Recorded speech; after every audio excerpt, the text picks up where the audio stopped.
All right, good evening once again. Weather Not meteorologist Evan Hatter with a check of our winter weather or the latest on the winter weather. At least we're going to try it again. I don't know what exactly we had going on last time. We had some buffering issues there with the network. Strangely enough, doesn't seem like the network is having too many issues elsewhere, so we're going to give this a try and see how it works. The radar we were looking at earlier, I've noticed I really drop out when the radar starts animating. Looking at this, you see a lot of this green on the radar. That is indicating rain. However, as we look back, and we're going to use a product that we normally use oftentimes in severe weather called the correlation coefficient. You may have heard this called the debris tracker before. And what we're doing here, we're looking from the, well, hang on, let's get the right product here. There we go. What we're looking at here is the similarity in size between objects. In severe weather season, this can often indicate the presence of lofted debris because the radar is seeing things that don't match in shape. In this particular instance, what we're seeing is frozen precipitation that's not matching in the exact same way, at least mixed precipitation. And we've gotten reports, both from our very own land in Hampton and several of you folks out in Wobbles, giving us the indication that we have had sleet falling this evening. And you see these little dropouts near Love and Jetson there in the far eastern parts of Butler County, even down through Morgantown, and even as you head further west across portions of Butler County, we're seeing that drop out in the correlation coefficient. And in a winter weather scenario like this, that means we're likely seeing at least some level of sleet or freezing rain, or sleet or snow trying to mix in the atmosphere as this starts to fall. We're getting the latest model data in now too, by the way, as we look through the next little bit. I think it's actually handling things pretty well, and we'll get into that here in just a second. But putting everything back into regular mode, you'll see we're already trying to switch to rain across far northwest parts of the state at this hour, out toward Morganfield, Henderson, and into southern Indiana. Already trying to see things switch over to snow. The main issue we're going to be dealing with is what we call the warm nose. And that basically is a layer of warm air off the surface that causes that frozen precipitation to melt before it reaches the ground. And that would give us at least the changes from snow to sleet to freezing rain as we work through the evening hours. Views out there right now, D93 Skycam, downtown Bowling Green, looking up the hill, and you do see plenty of that just kind of gray look, that very low cloud, the lights reflecting off the bottom of the clouds there, with that kind of brightness that you see there. Very reminiscent of a winter storm look out there this evening. And as you look out toward Morgantown, where we've already been getting some reports of sleet here this evening, our Skycam there is showing those wet roads pretty well. Jonathan saying he was the power out in portions of the area. We haven't seen too much of that as we've gone through, but it is something we'll watch through the evening. Traffic's moving okay in Morgantown right now, but we will continue to watch parts of that region, as that's where we've been seeing some of the reports of sleet. We had some reports there on X. I'll just pull it up here. We had some of the reports on X. Sleet in Allen Springs, that was from Mary Beth about a half hour ago. Just before, about 6:30, and some other folks saying, Melinda saying she had sleet in the Northwood subdivision near Plum Springs. So we are seeing that beginning to mix in, even though our surface temperatures are above freezing right now. Look at the radar. I had the temperatures plotted on there. Kind of tough to see a little bit, but you notice Bowling Green, at least at the airport, sitting at 40 here at this point, and the Glasgow Municipal Airport sitting at 37. So above freezing at the moment doesn't mean we'll stay that way. Some of our other, let me see here, let me turn on our cyclone port stations. Of course, everything sponsored as always by On Target. Turning on our the cyclone port stations on the map should pop us up some of our stations there. Our Bowling Green station reporting 39.7. Morgantown, 36.6.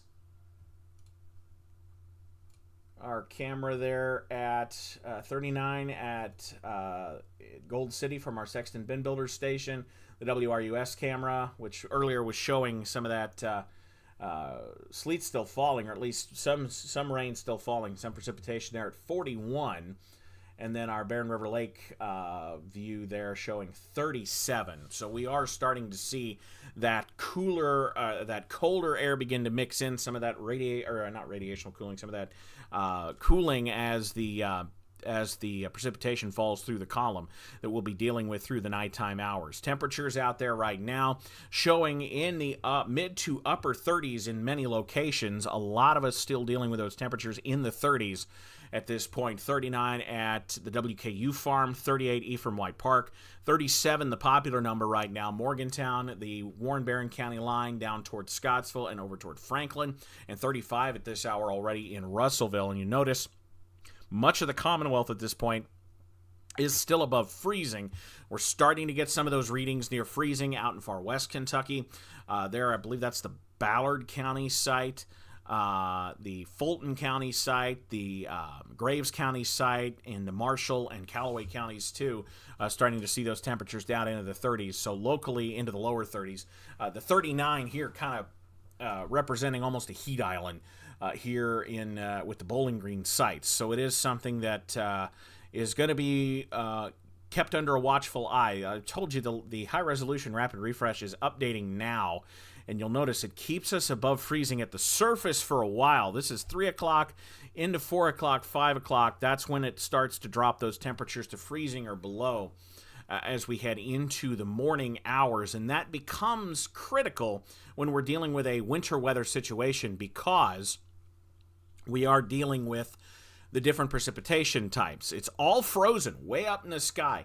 It's all frozen way at the very top. But in this helpful chart that we've been getting a lot of run over the past couple of days, it's all about the depth of the warm air. Steph says it's cold in Russellville and sleeting. So even if you're not seeing anything, you open up a weather app and you see the radar and it shows nothing, but you're seeing sleet. Sometimes the radar can't see at the very bottom of the atmosphere there. But basically, the story of this is going to be how big is that warm nose, that column of warmer air at the surface. If it's a thick column of warmer air, everything melts and it falls as rain.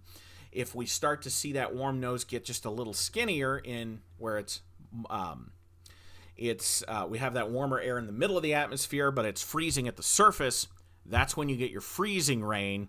If that warm nose is a little more shallow, that's where you get your sleet mixing in. And if we take out that warm air altogether, that's when we switch to snow, all snow. And I think we'll see some snow toward the end of this, but I think it's going to be a wintry mix for plenty of us as we head through the evening hours. So I'm going to get into a little bit more in-depth detail with this.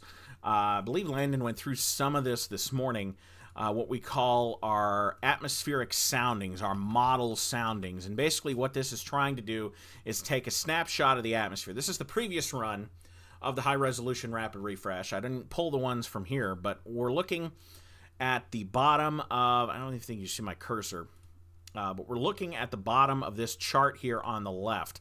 This is called the atmospheric model sounding, or the SKU-T chart. And the most important part of this is this line right here. It's all kind of vertical. And that is what's called the zero. That's the freezing line. 0 degrees Celsius, the freezing line.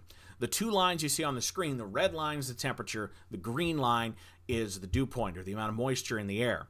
You notice this sounding was pulled for... This sounding was pulled for, let's see, it is 1Z now. Yes, it's 1Z. So this was pulled for 8 o'clock this evening. And you'll notice at the surface, it's 37 over 31. So we've got enough of that mild air at the surface that we're briefly switching over. Sorry, it's hard to see because it's black on black with the cursor. Right here, where these two lines move to the right of that 0 line, that means we warm above freezing. So we see that warm nose above freezing, so everything that's above the freezing line melts, and then we're back. We melt, and we refreeze it, and then by the time we get back to the surface, we melt it again. The surface is still at 37. So moving forward in time, let's see, this is 4 hours later, so this would be the midnight sounding. And you'll notice that warm nose is even more shallow. We've cooled at the surface to 36. So that warm nose is just a little bit more shallow. There. It's still to the right of that line, but not as much. And then we move on to, this is the 3 a.m. sounding, or the 2 or 3 a.m. sounding. And you'll notice we're now all freezing. We're completely to the left of that line. Where is, again, my cursor? Hang on. We're completely to the left of that line. So the whole column is now below freezing. That's where we switch over to snow. So that's kind of the difficulty in forecasting this winter weather as we work through, especially an event like this. It's early in the season.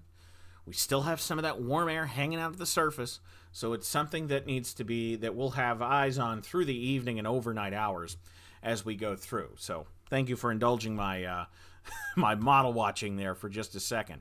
High resolution rapid refresh. This should run through tomorrow morning at this point. It's come out to 18 hours. We'll refresh it just to make sure everything's loaded. And I think it's doing a pretty good job. This particular run of the high resolution rapid refresh is doing a pretty good job in highlighting the messy precipitation mode that we have right now, the messy precip type, where it's showing some of that sleet and some of that snow mixing in, where we've already seen it this evening and where we'll continue to see it through the nighttime hours. It has that starting to push to the east during the overnight, but we still have that slug of moisture. It keeps a lot of this as rain before midnight, and then we cool things off and we switch over to snow on the backside of this as we head through the early morning hours, and then by the time we wake up in the morning, it's all gone. At least that's the current trend from the high resolution rapid refresh. We're getting into the point now where we're looking at, we call it nowcasting. This just gives us an idea of where things might be headed, but we still have to watch and see how things are out there right now. It has a more substantial precipitation shield that is still pretty far away. I'm looking at the radar now, and that precipitation shield it has showing working in a little earlier, it has us kind of dry slotted right now, which would indicate to us that unless that starts to fill in, we may have to take the high-resolution rapid refresh with a bit of a grain of salt as we head through the evening hours. Still something to watch.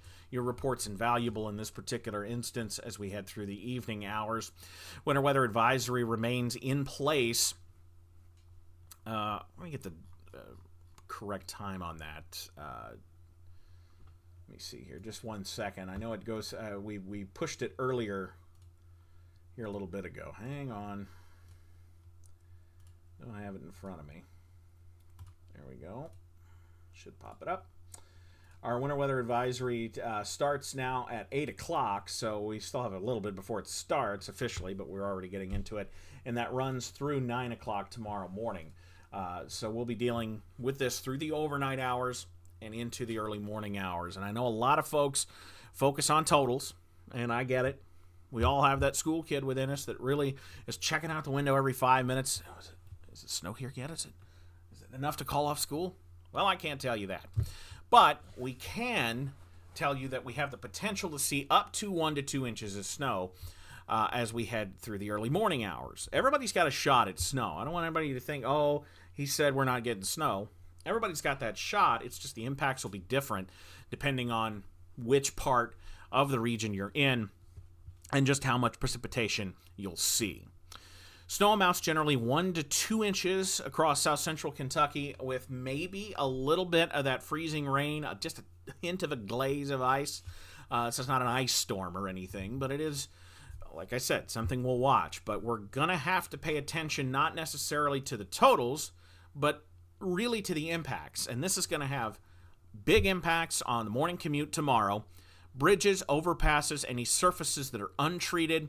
We're going to have to watch for the slick spots, especially the bridges and the overpasses, because those will freeze over first during the morning commute. And that heaviest snow is going to occur in these bands that are going to set up. We don't really know where those are going to set up yet. So it's something to check back on as we head through the overnight. The main window, it looks to be between about 10 o'clock and about 6 o'clock in the morning. We're just going to have to just keep our eye on it and see as we work through the overnight hours, just because this is our first one of the season. It's been a while since we've dealt with snow, and it's looking to be messy precipitation types out there as we work through the overnight hours. And here's the map from the Weather Service. This was their 4:30 DSS packet, trying to show not quite as much snow across the across the Wobbles community, between 0 to 1 inch, maybe up to 2, depending on where those bands set up. So we're just going to have to wait and see. This is not to say we're not going to feel the impacts, but this is no huge snowstorm or anything like that, at least the way it appears right now. You see the percentage chance of 2 inches or more of snow. We're really starting to tail that off south of the Kentucky and the Western Kentucky and Bluegrass Parkways, to where we're dealing with maybe up to 1%. For many of us during the overnight hours, and then the chances for 4 inches, I think those are going to stay further to the north across, especially as you head into parts of the Kentucky River Valley up and into Ohio, are where the biggest parts of that are going to be. So we're kind of close to the minor impact from the Winter Storm Severity Index. Just be careful as you drive out there late tonight into early tomorrow. If you don't have to be out, don't go out. Of course, area school districts monitoring everything as well. Heading into tomorrow, of course, a lot of us just getting back from our Thanksgiving holiday. A lot of the kiddos headed back to school today, and already having to deal with snow as we head into early parts of December. So we're going to have to watch the bridges and the overpasses during the overnight hours. And even after this moves out, we're still staying chilly as we head through the next few days. Temperatures barely getting above freezing tomorrow. And then we're finally back into at least the 40s by Wednesday, but another dip on Thursday before a next system tries to drag those temperatures kicking and screaming back into the 40s as we head into the weekend. So things remaining chilly as we head through the remainder of this week, or at least the remainder of this week, but especially once we're dealing with the snow. And if we do happen to overperform some of those snow totals, that's where we could see perhaps some cooler temperatures take over, because we've got the cooler air. So ice and snow, take it slow from the National Weather Service. Clean off your car before driving. If you got snow on the roof of the car, make sure you dust that off. It's more of not a big pile of snow on the top of the car, but you'll still want to make sure you're not blowing that snow back behind you. Make sure that you're taking it slow on the roadways. Don't use cruise control. Even if the roads just look wet, you can still slip and slide on those roads. Slicker than a baby whale, I believe, is the terminology we're looking for there, or owl snot in some cases. I've never actually encountered owl snot in the wild, or a baby whale for that matter. Either way, slick conditions, and definitely leave some extra space between you and those cars in front of you, just in case you do happen to slide. You got some distance so you don't run into the person ahead of you, damage your vehicle, or damage their vehicle as well.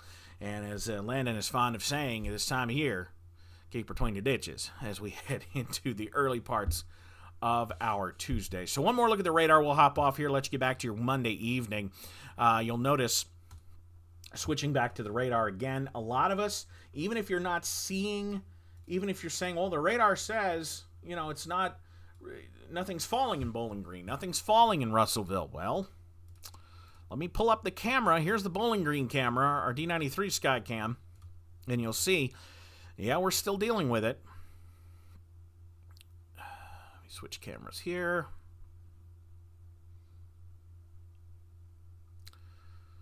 Pull up the right camera. There's the Russellville camera.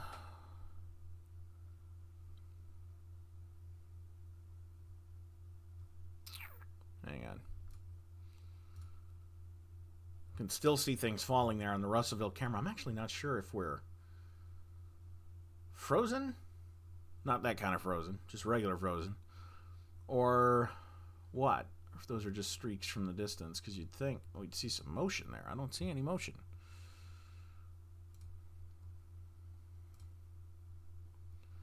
Here's a camera I know is moving. Here's the Morgantown camera. You can see the wet roads still there as we continue to work the precipitation into the area. We'll continue to watch it as we head through the evening hours. We'll hop off now. Continue to send us those reports if you're seeing sleet, freezing rain, snow, all of the above, none of the above.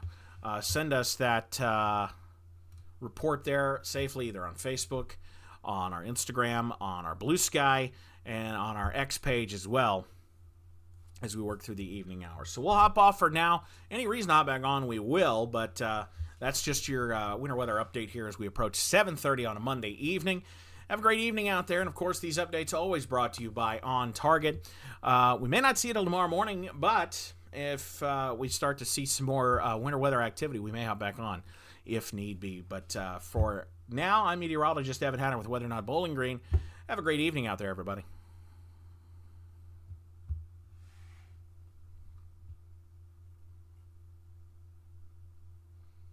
Silas reporting sleeting in Jetson. There we go.